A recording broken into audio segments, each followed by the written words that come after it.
ผัว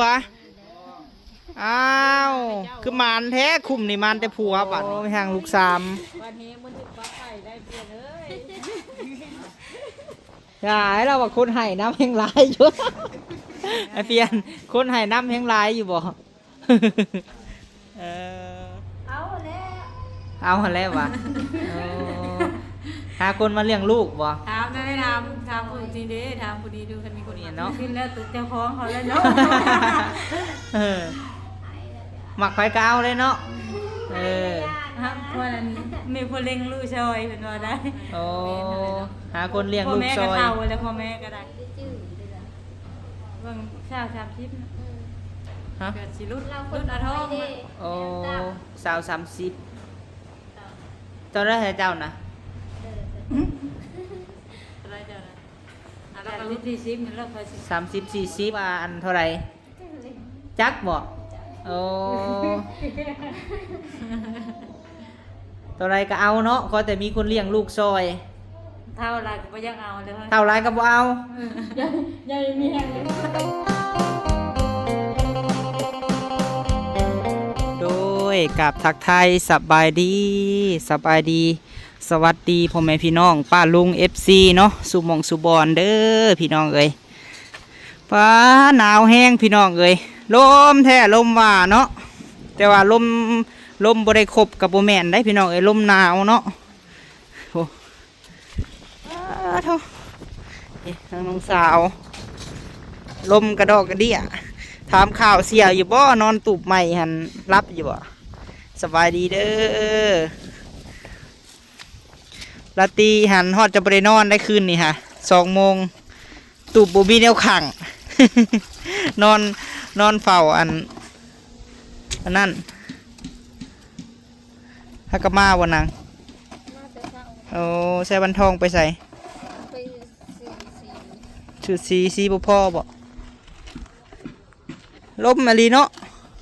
กินข้าวแล้วบ่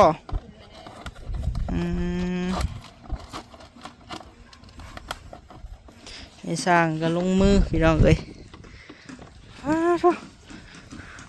ลมแท้นี่เนาะ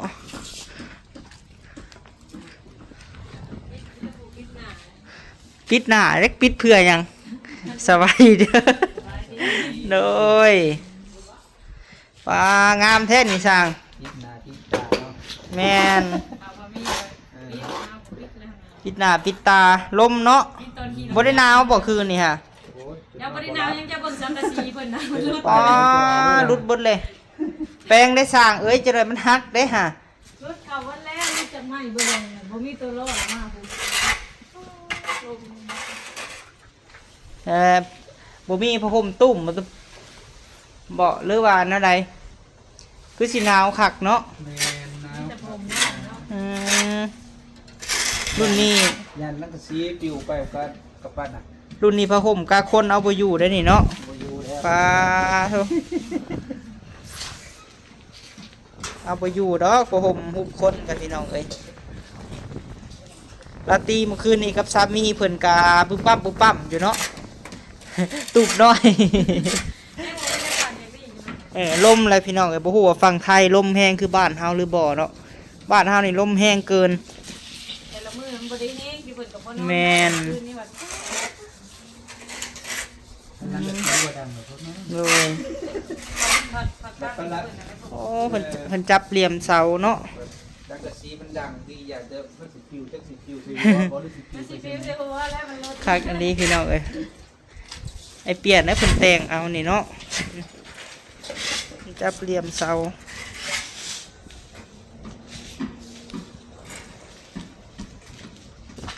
ป้าขังเฮือนตุคำนี่ไหวอันนี้เนาะเสาแหลม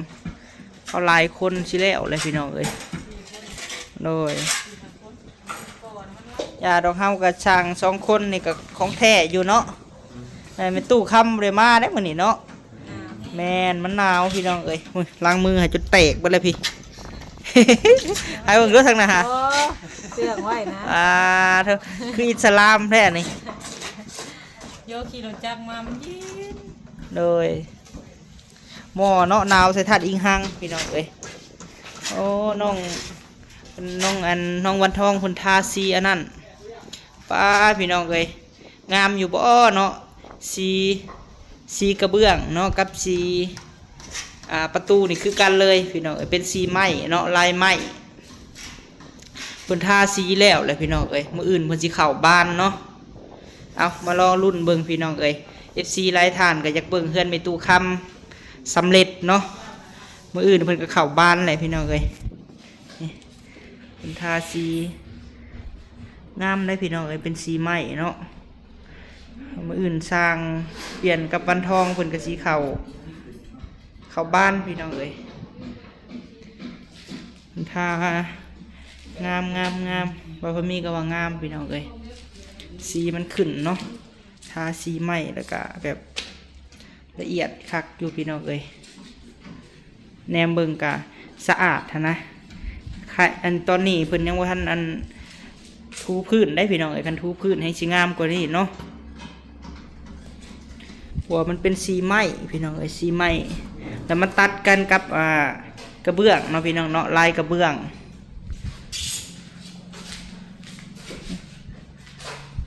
เบิ่งเลยกันเรือมากๆพี่น้องเอ้ยถึงว่าสิอัปเดตอันเวียกเก่ากะเบิ่งให้แน่พี่น้องเอ้ยสร้างเปลี่ยนกันหนาวอยู่ได้พี่น้องเอ้ยเดือน12แล้วว่าเนาะฮะขาดผู้ผมกล้าควนอยู่ ขาดตัวผมกับคน ยังบ่ได้มีแววบ่ทางนั้นน่ะยังเนาะหาเอาได้พอได้สิได้กินหมูปิ่นแน่ บ่มีอยู่ว่าหมูกิน ฮะ บ่มีได้กินว่า มีแล้วว่า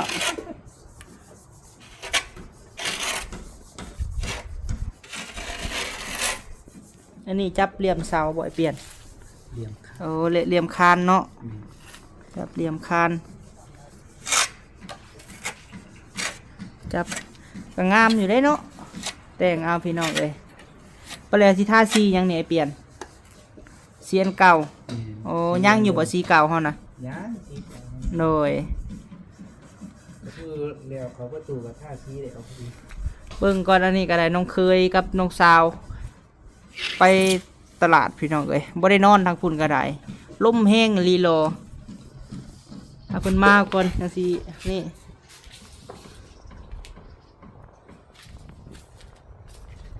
เมื่อคืนนี่พากันงมเทอันนี้แหละพี่น้องเลยเทได้ขางหนึ่งเนาะมีเทใหม่อีกได้นี่กอกน้ำกอกในของเมบาพามีเนาะเทกันเปื้อนไว้อันนี้เทแห้งไงเนาะแหละเนาะ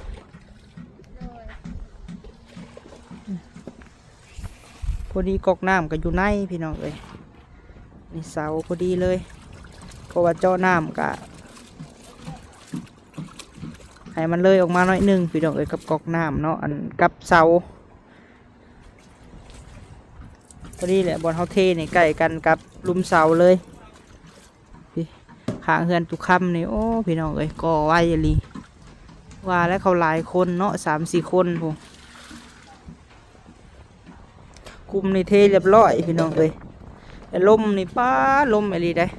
เมื่อคืนแห้งๆพี่น้องเอ้ยบุ้มบั่มอยู่ลมฮะพี่น้องฟังไทยเห็นคือสิลมคือกันเนาะ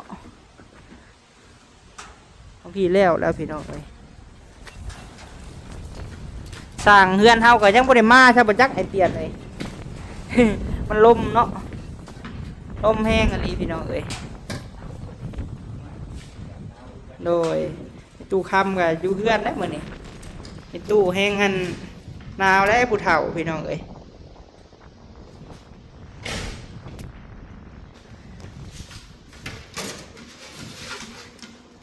กินข้าวแล้วบ่ได้ยังกินมื้อนี้ ทอดไข่ อาหารหลักเนาะ ทอดไข่ปนปลากระเต้า โอ้ทอดไข่ปนปลามันก็สุดยอดเลยพี่น้องเอ้ย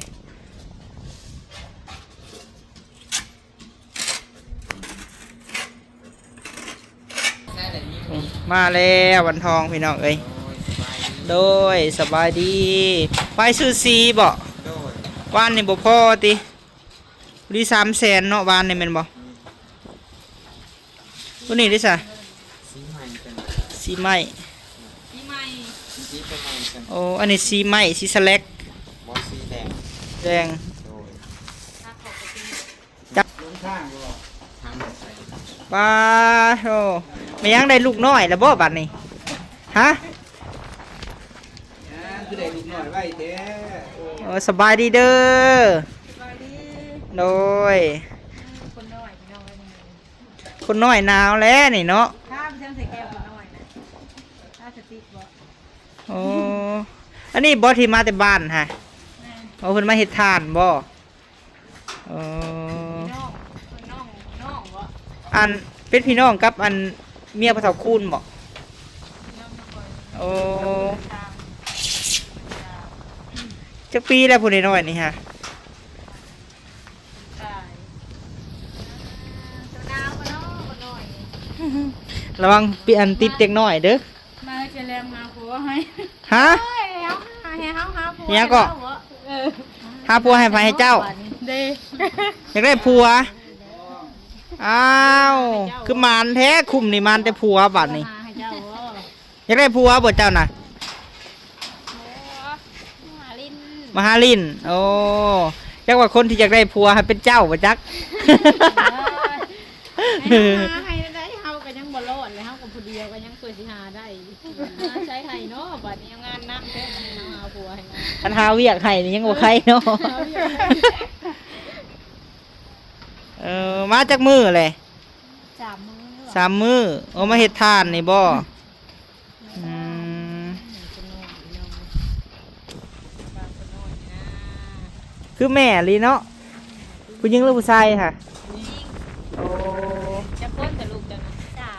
3 3 คนโอ้ไม่ห่างลูกไม่ห่างเพราะว่าเรารับไม่ห่างแล้วแม่นบ่ แต่วัน โอ้ไม่ห่างลูก3 วันนี้มันถึงฟ้าไข่ได้เปลี่ยนเอ้ย อย่าให้เราว่าคนให้น้ำแห้งหลายอยู่ ไอเปลี่ยนคนให้น้ำแห้งหลายอยู่บ่ เออ พักกันย่างบ่ย่างบ่วันมันมีผัดหนาวจำพี่น้อง โดยเหยียดตะปูได้ค่ะทางหน้านะอืม ชาวบ้านยังเกาะบ้านเวียงบ่ มันเวียงบ่ ลบแดงเป็นเวิร์เนาะชาวบ้านเวียงพี่น้องเลย สาวบันเวียงอันว้าเถอะ หาดบ้านเวียงจงหาดบ่ อย่างมาหน่อยจะทอง โอ้มาเฮ็ดทานบ่บัดนี้ฮะให้จะเอาลูกให้เจ้านะ ที่มันทำมาได้ดู ทิ่มไว้นำมื้อนี้โอ้ นอนเลยป้า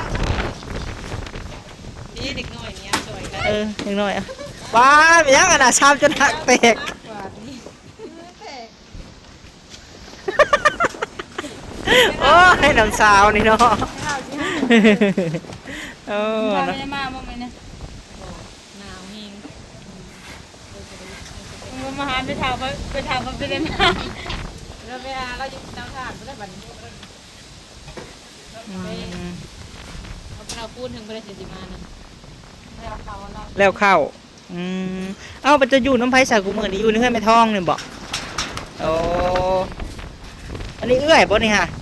โอ้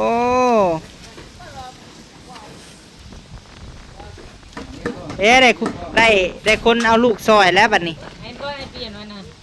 น้องยายทองงามกว่ายายทอง ฮะน้องงามกว่าเอื้อยบ่ได้แล้วว่ะอะไรก็ให้เปลี่ยน อยากจะนอนเกี่ยวไปจ้าว่าจะต้องงานดู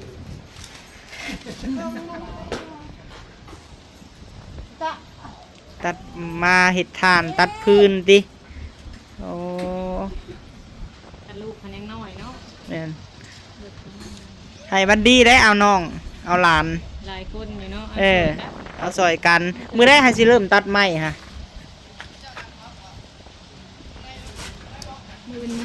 มือฮือโอ้ ขออนุญาตถามแล้วน่ะโสดแต่หึง โสดแต่หึงแล้วบ่อาจารย์นะ แต่หึงแล้ว โอ้ สาวโสดแต่จะรอ ทั้งนี้ยิ้มแล้วทั้งเพิ่นโอ้ปะนักขึ้นหน้านั่งเฮิงพี่ปะ ยิ้มบ่ อันคนน้อยหนาว น้อยดาวแล้วโอ้ยแบบแต่มาเที่ยวตอนยังน้อยเลย เลย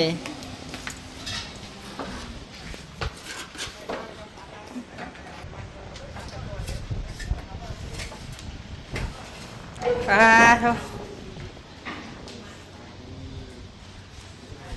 สาวโสด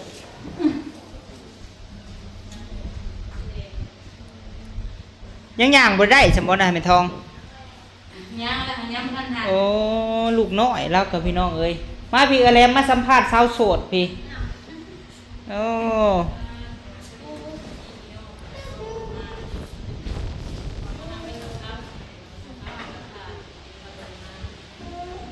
ได้ยินแต่ว่าคุณมาเนาะผมเคยเห็นแต่เกลือทำอะไร อืมไปเอาน้องไปไว้พูดไปพูดก็ได้ล่ะ ว่าเขามีกระทะก็เคยเห็นแล้วนี่บ่ ถ้าก็เคยเห็นยันติดเด็กน้อยในคันถ่ายแต่เพราะว่า YouTube คนบ่อยากให้ถ่ายเด็กน้อยปานใด อุ้มน้องนี่ก็ได้ล่ะ โอ้โห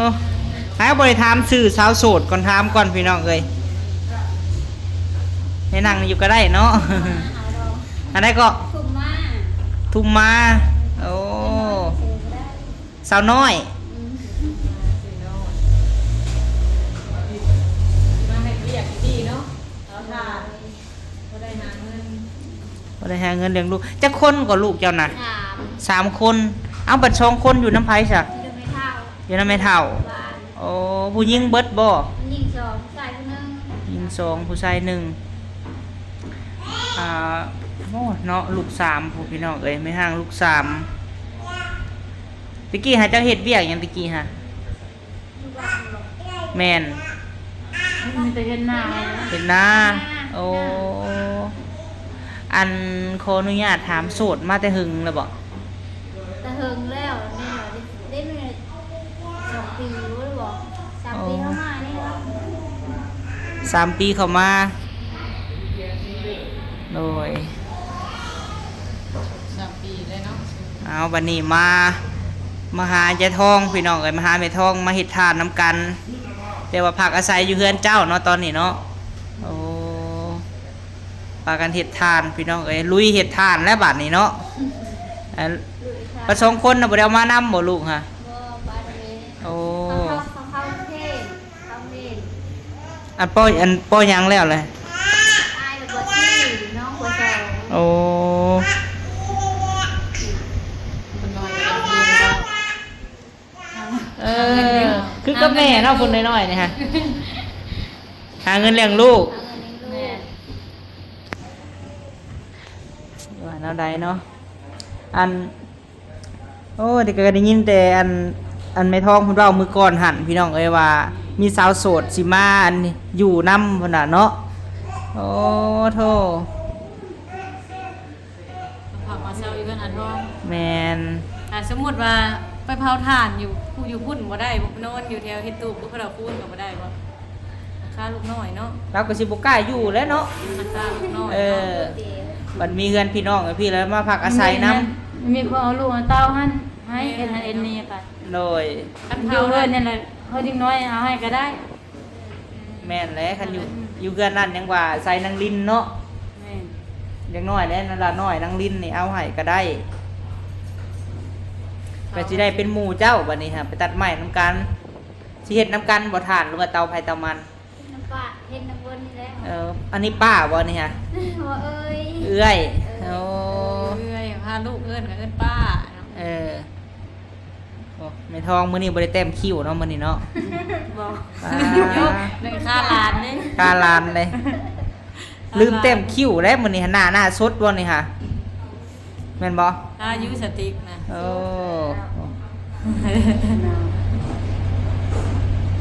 เวลาเพิ่งได้พากันเฮ็ดทานของใหญ่เด้อบัดนี้2คน กองใหญ่แล้วบัดนี้เนาะ อันเฮ็ดซองกองพัดมันบ่มีอันถมอ่ะ นักกินดินนะดม นี่แต่ขี้ดินมาแถวเจ้าเฮ็ด ให้นอนเฝ้าให้นะ ไปคอยนี่แหล้วเอาลูกไปจอบ เจ้า โอ้ ตื่นแล้วก็ไปจอบ ปลุกกันแล้วเนาะ แม่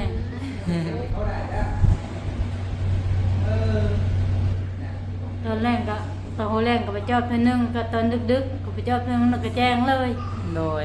3เทื่อ 2 เทื่อ 2เทื่อเนาะ แม่น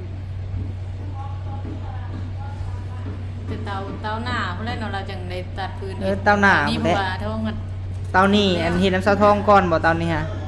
อันนี้ก็เป็นซอยก็สิให้อยู่ ซ จัง อ ก็ ย ได้ บนอยู่ซอยบนก่อน มันเป็นถาดมาเพิ่นเลยเนาะปั่นแล้วนะ สิให้เพิ่นอยู่ โดยเอาซะเนาะ ไปนำนาแล้วบ่ อยู่น้ำไผก็ได้บ่ลูกเจ้านะ ได้แล้วมันบ่ได้ให้ได้ ดีอยู่เนาะเพราะว่าเจ้าก็เฮ็ดได้เบิดเนาะเฮ็ดนี่รับจ้างอิหยังก็ได้เบิดบ่ ได้ โอ้ถ้ามีเวียกมีงานก็เฮ็ดได้เนาะ อยู่บ้านก็ทำรับจ้างเกี่ยวข้าวอยู่บ้าน จะเกี่ยวข้าว นี่ข้าวก็แล้วบ่แหละ เข้าแล้วบ่ได้จักสอบปีนี้ฮะ ได้40 บาท 40ปลายโอ้ถือว่าเราก็เฮ็ดนาได้พี่น้องเอ้ยเนาะเสาทุมมาแม่นบ่ ทุ่มมาเสาน้อย เสาน้อย มากับเสาทองพี่น้องเอ้ย เพิ่นก็ยังมาหาแม่เฒ่าแล้วมาเพิ่นแม่เฒ่าเพิ่นก็มาซับ สิว่าได้ไปหาเราจะพุ่นบ่ทำมื้อนี้นะ ยายรถไปรถมาอยู่ไปเลย อย่าเก็บปากเอ้ยโหเลย โอ้ เสียงป้ายดังแล้วมันให้ ให้บ่ดังนะบ่ โดย ญา ญา ติ ติเด็กน้อย ก็เราไม่เคยอยู่นำ อันพัวกับคนบ้านเดียวกันน่ะบ่พัวจัง โหอยู่เติงเตอร์ทางใต้มีบรรดงธดา โอ้อันนี้ขออนุญาตถามบัดเฮ็ดแนวใดจังหวะได้เลิกกันนั่นน่ะ ว่านี่เป็นตะเอาเลยป้า ผู้เป็นตาเอา แม่มาส่ง โอ้ผมบัดนี้หันทั้งแม่พ่อแม่เจ้าน่ะทรงบ่ ส่งเลย โอ้แบบลิ้นในทางที่บ่ดีหันบ่หรือว่าแนวใด ดินทางที่ดี ลูก3แล้วก็ยังลิ้นเนาะลูก3ลูก4แล้วก็ได้คันสมมุติว่ามีคนมักก็สิเอาอยู่บ่คู่มื้อนี่ฮะ เอาแล้ว เอาหั่นแล้ววะโอ้หาคนมาเลี้ยงลูกบ่ ถามได้ถามผู้จริงเด้ถามผู้ดีดูคันมีคนมักก็สิเอาอยู่บ่ บ่เนาะผู้นี้เนาะ ขึ้นแล้วตัวเจ้าของเขาแล้วเนาะ เออ ไอ้แล้วเดี๋ยว มักไผก็เอาเลยเนาะเออ ครับเพราะนั้นมีผู้เลี้ยงลูกซอยเพิ่นว่าได้ โอ้หาคนเลี้ยง พ่อ ลูก แม่ ซ ก็ อย เฒ่าแล้วพ่อแม่ก็ได้ จักปีได้อเถอะเราจักปีแล้ว เกือบ10ปีแล้วเนาะ มีได้จื้อด้วยล่ะ เบิ่ง30นะ ฮะ เกิดสิรุด เราค รุ น ดอาทอง ไม่ได้ โอ้ ตาม สาว30ตอนแรกให้เจ้านะ เดิน อะไรเจ้านะอ่ะ แล้ แล้ว ว ก็ ก็ ลู รุ ก ด ที่10นี่แล้วก็สิ 30 40 แล้วก็รุด 40 เจ้า 5 6 7 70 30 40 ช่วงก็ยังสาวเลย40ก่อน ทุกน้ำว่าชาวปลาย สาวปลายจะได้ช่วง เจ้าหา แล้วสี่เจ้าหาแล้ว เจ้าหาแล้วเท่าทงกะ ก็ก็ฮอด40 เจ้า40แหละ40ก็ยังงามอยู่เนาะทักเสียแนวหนึ่งเสียบ่ได้แต้มคิ้วมื้อนี้ฮะ ก็เลยหนาวแล้วก็เลย เออเนี่ยในแต้มคือน้องสาวเจ้าฮะเนาะเออ เพิ่นจะแต่งก็แต่งไม่คือจะแต่งบ่แต่งเลย เออ เป็นบางมือวะโอ้ยบ่เต้มกับสิมานอยู่เต้ม เออบ่แต้มก็งามอยู่นะ ลูกลายก็ยังงามเนาะเราน่ะเนาะ แม่ลูก5-6คนก็ยังงามอยู่ยังซิ่งอยู่นะสิ เราทาว่าเนาะเราทาหน้าทาตา เอาไปมาลูกและเสียนะก็แม่เนาะน้องครูวงเนาะ โอ้ค่ะบ่มองทา เออไม่เท่าบ่ได้มามื้อนี้แม่ทองเอ้ยสงสัยเจ้าสิได้ย่างไปพุ่นแหละ ยางลงไปลงมาอยู่นี่นะ เออ โอ้ยย่างรถน้ำเบิดมือรถมื้อนี้นะ มานี่หาจากพ่อไม่เท่าค่ำบ่เจ้าค่ะ มาดิ้นน้ำลาย เออมาลินน้ำไม่เท่า คำ ค่ำ ว่าอยู่ได้ต้องว่าพื้นอยู่วาน เมื่อวานเนี่ยไปไม่ได้มา เราก็เว้าอยู่ว่าคือบ่มาพ่อบ่เท่าคุ้นแล้วว่ะ แล้วยังไง น้ มา อง บ่ บ่ ทั ทั น น แล้ แล้ว วนาเราบ่ทันแล้ว โอ้ ยังค่าของงาน คือว่าเลยเขาก็สองคนเนาะ ได้รถพระคูณคนพื้นเราว่าแบบนี้ ช่องเท่า แล้วมาตัดเป็นหมู่ไม่เท่าค่ำนี่ก็ได้ไหมฮะแล้วก็บ่มีหมู่ไม่เท่าก็ได้ หรือว่าเจ้าสิไปจูดในแถวอันนั้นก็ได้จูดแถวอันไม่เท่าค่ำผู้ฮะหากผู้สิบ่มีคนเอาลูกให้เนาะ โดย เออแล้วคันบอกว่ามื้ออื่นผมไปทำคำมามื้อนี้มันหนาวโพดเราเลยบ่ได้มา คำเราก็อยากส่วนไปเขาทั้งนั้นนั่นเราอ่ะ โดยได้ยินเราเว้าอยู่มื้อก่อนหันนั่นคือบ่มาเพราะบ่เฒ่าคูณเราอ่ะสินะบ่เฒ่าคูณน่ะมาน้ำหลังบ่เจ้าก็ฮู้จักบ่บ่เฒ่าคูณนะ จ้า โอ้โดยเอ้าพี่น้องเอ้ยสาวโสด สาวโสดมาหาคู่ชีวิตเนาะ หาคนเลี้ยงลูกซอยแล้วว่ะอันเอาประมาณเท่าไรคู่ชีวิตนี่อายุหั่นนะ ไม่ได้ดี มีอันน่ะอยู่บ่มีจำกัดอายุบ่หรือว่าอันเท่าไรจักบ่โอ้เท่าไรก็เอาเนาะขอแต่มีคนเลี้ยงลูกซอย เท่าไรก็บ่ยังเอาเลย เท่าไรก็บ่เอา ยังมีแฮงเลย โอ้ยเนาะถ้าทองว่าเท่าไรเขาเอา ยันว่ามีแฮงเลี้ยงลูกเนาะเอาจัก30 40ซะเนาะ50บ่ 40ปลายเท่าโพด50 เท่าโพด50 ยังนุ่มอยู่ใด โอ้เอา40ซะเนาะประมาณ40 45เนาะ 45ซะเนาะ 45นี่เลยว่ายังได้เท่าบ่ เจ้าเนี่ยบ่เอาให้รุ่นเท่ากันเถอะ โอ้ยเนาะเอ้ย 40 โอ้ยเนาะเจ้าต้องหายเขาเด้อเจ้าเด้อ บ่ได้ ญาติที่ได้ว่าเรื่องหาคู่หาแฟนนี่นะ เนี่ยบ่ถึกใจหมู่เนาะ ใจอยู่นะ เออเอาเว้าลิ้นเว้าหัวพี่น้องเอ้ยอันใดก็เอาคือละว่าอันใดละว่าเนาะโอ้ เราก็ยังบ่ เนาะ ทันเฒ่าเนาะเราก็เอาเฮ้ย แม่น พอดีมาเฮ็ดไปเท่าค่ำก็พอดีพ่อจุเพิ่นกำลังมา โดย แม่ แม่น เคยเห็นเราจะเถื่อได้ยิน ครั้งแรกเนาะ มีพี่น้อง เอาสู้ๆเด้อจังไดก็เป็นกำลังใจให้เนาะขอให้ได้คู่ชีวิตไวๆพอได้มาเลี้ยงลูกซอยเนาะและแม่ดิงเดียวพี่น้องไอ้สาวทุ่มมาหรือว่าสาวน้อยเนาะเอาสาวสะทองเอ้ยเนาะสบายดีเด้อ พุ่นแหละกันจุเจ้าสิบ่ได้ยากไปเพื่อนในตู้ค้ำพุ่นแหละวันนี้ฮะ เพิ่นให้แล้ว เห็นเลย มาเร็วไว้อันกลับไปใส่ โอ้โธ่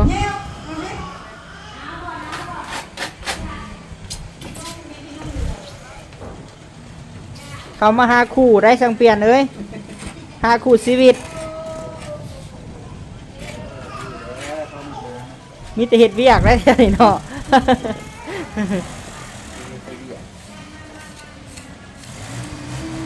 มื้อนี้คือสิแล้วอยู่ดอกเนาะอ๋อ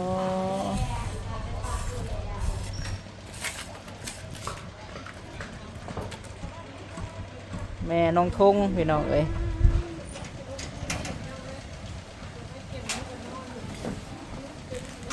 เมื่อคืนนี่อันนั้นบ่สังกะสีอันนั้นบ่เธอมันผัดไปทางใดหายเปลี่ยน ต้องลุ่มคุณบอกโอ้